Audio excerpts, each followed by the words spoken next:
कहे दे, कुछ कहे दे। अभी बस करी रे बगली रहे दे, अभी बस करी रे बगली रहे दे।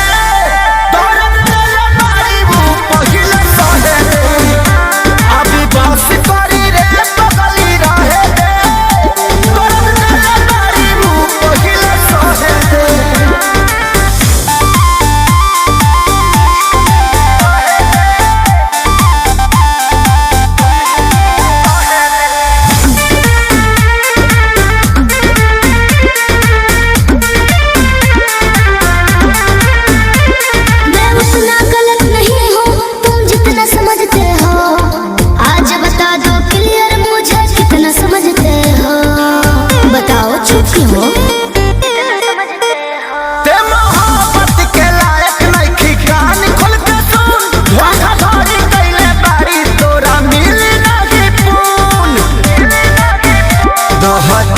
अपना लाइफ में तो कहे दे, जानू कहे दे।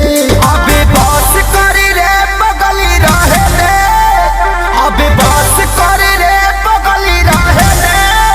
दर्द तेरे मारी वो पहिले सहे दे, अभी बस करी रे बगली रहे दे। दर्द तेरे मारी वो पहिले सहे दे।